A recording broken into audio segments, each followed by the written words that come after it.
विद्यार्थी मित्रांनो, तर आज आपण महाराष्ट्रातील जागतिक वारसा स्थळासंदर्भात माहिती बघणार आहे। महाराष्ट्रात किती जागतिक वारसा स्थळ आहेत तर 7 जागतिक वारसा स्थळे आणि 7च्या 7 स्थळ आपल्याला 2च वाक्यामध्ये लक्षात ठेवायचं आहे। मग त्याच्यासाठी पहिलं वाक्य लक्षात ठेवायचं कोणतं तर चेक करा, आजी वरून घसरली। काय म्हणायचंय, आजी वरून घसरली, हे एक झालं पहिलं वाक्य।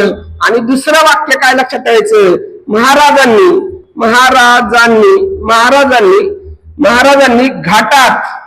घाटात मुंबईतून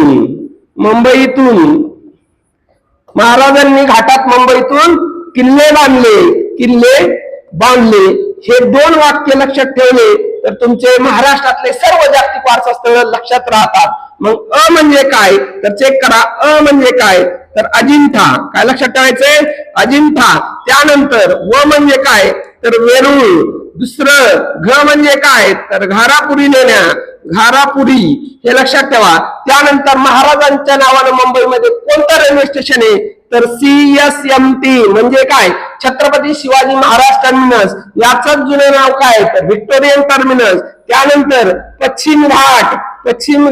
त्यानंतर काय तर मुंबईमध्ये आणखी काय तर व्हिक्टोरियन गॉथिक शैलीच्या ज्या काही इमारती आहेत त्या इमारतीचा समावेश, मुंबईतील व्हिक्टोरियन गॉथिक शैलीच्या ज्या काही इमारती आहेत त्या इमारतीचा समावेश सुद्धा जागतिक वारसा स्थळामध्ये।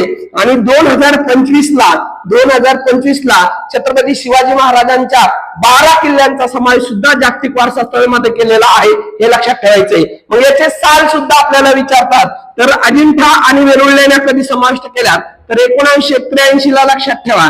त्यानंतर घारापुरी लेण्या कधी तर 1987 ला लक्षात ठेवा।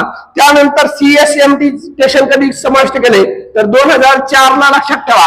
पश्चिम घाट कधी तर 2012 ला लक्षात ठेवा। मुंबईतील ज्या काही व्हिक्टोरियन गॉथिक शैलीच्या इमारती आहेत त्या कधी तर 2018 लक्षात ठेवा।